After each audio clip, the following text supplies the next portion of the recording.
નમસ્કાર, આપ જોઈ રહ્યા છો લખત ન્યૂઝ અપડેટ ચેનલ। તમામ સમાચાર અને અપડેટ મેળવવા માટે ચેનલને સબસ્ક્રાઇબ કરો અને બેલ આઇકન પર ક્લિક કરો જેથી તમામ સમાચાર અને અપડેટ તમને મળી રહે।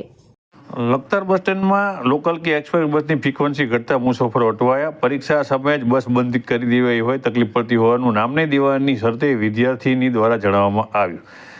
લોકમુખે ચર્ચાતી વિગત મુજબ આજે ગુજરાત સરકાર દ્વારા ગુજરાત રાજ્યમાં 2 જગ્યાએ કાર્યક્રમનું આયોજન કરવામાં આવ્યું હોવાથી ગામડામાં જતી ગુજરાત રાજ્ય માર્ગ અને વાહન વ્યવહારની બસ બંધ કરી દઈને આ બધી બસ ગામડાઓમાંથી માણસોને કાર્યક્રમ સ્થળે લઈ જવા માટે મોકલવામાં આવી છે। સાથે વધુમાં અટવાયેલા મુસાફરોના જણાવ્યા મુજબ ઘણી બધી એક્સપ્રેસ બંધ પણ કરી દેવામાં આવી છે। આથી લખતર તાલુકાના ગામડાઓમાંથી પોતાના હોસ્પિટલમાં દવા લેવા જતા તેવા પોતાના ઘરે લગ્ન આવતા હોય તેવા લોકો સાથે સુરનગર અભ્યાસ કરવા જતી વિદ્યાર્થીઓને પણ લખતર બસ સ્ટેન્ડમાં અટવાઈ હતી। ત્યાં વિદ્યાર્થીનીઓને બસમાં પુષ્કળ ભીડ થતી હોય ના છૂટકે પરીક્ષા હોવા છતાં બીજી બસની રાહ જોવી પડી હતી।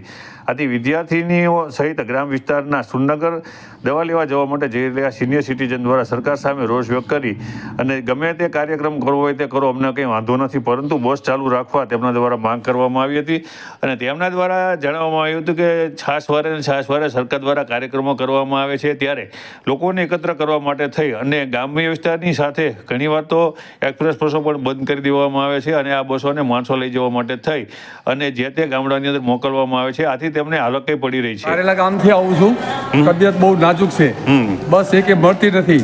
4-5 દિવસથી બસો એક પણ ફેરો ચાલુ નથી। કમસે કમ આખો દિવસના 2 ફેરા ચાલુ રાખે તો ગામને નાના બાળકો બચ્ચાઓ દીકરીઓને અભ્યાસ કરવા માટેની છૂટ, બીમારી મારા જેવા માટેની જે ઘર કરી ગયું હોય એને દવા લેવાની માટે છૂટ। હવે આમાં સરકાર આ શું કરવા માંગે એ સમજાતું નથી। Thank you. હાલ આપણે લખતર બસ સ્ટેન્ડની અંદર ઊભા છીએ। આ બસ સ્ટેન્ડની અંદર વિદ્યાર્થીનીઓ સાથે પેસેન્જરો મોટી સંખ્યાની અંદર ઊભા છે, કારણ કે સરકાર દ્વારા જ્યારે સરકારી કાર્યક્રમ હોય છે, સરકારી એટલે કે આમ તો ભારતીય જનતા પાર્ટીના જ કાર્યક્રમ હોય છે ત્યારે લોકલ બસ સહિત એક્સપ્રેસ બંધ કરી દેવામાં આવે છે। એના કારણે વિદ્યાર્થીઓનો અને પેસેન્જરને મોટી સંખ્યાની અંદર હાલાકી ભોગવવી પડે છે। ત્યારે ગુજરાત સરકારનું એક સ્લોગન છે, બેટી બચાવો બેટી પઢાઓ।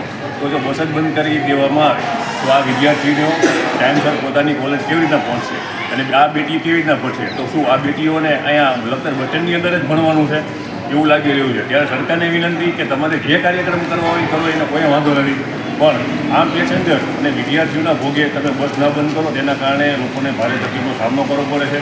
ઘણા બધા અહીંયા પેસેન્જરો એવા છે કે તે સુરનગર દવા લેવા માટે પણ જઈ ગયા છે, તેમ છતાં તેઓને બસની રાહ જોઈ અને બસ સ્ટેન્ડની અંદર પોતાનો સમય વ્યય કરવો પડે છે અને આ દવા લેવા જતા સમયે જો તેમને કંઈક થઈ ગયું તો તેનું જવાબદાર કોણ? આ પ્રશ્નનો જવાબ કોણ આપશે? સરકાર ખરેખર જાગે અને બસો બંધ કરવાનું જે બંધ કરે અને તેઓ છે કાયદેસર બસો જે ચાલે છે જે ચાલતી જ રાખે, જેથી કરી આમ જનતાને કોઈ તકલીફ ન પડે। નહીંતર આ પ્રજા હવે એટલી બધી થાકી ગઈ છે કે તે આનો જવાબ આગામી 2024ની લોકસભાની ચૂંટણીની અંદર આપશે એવું પણ લોકમુખે ચર્ચાઈ રહ્યું છે। વિજય જોશી, લખતર, ગુજરાત।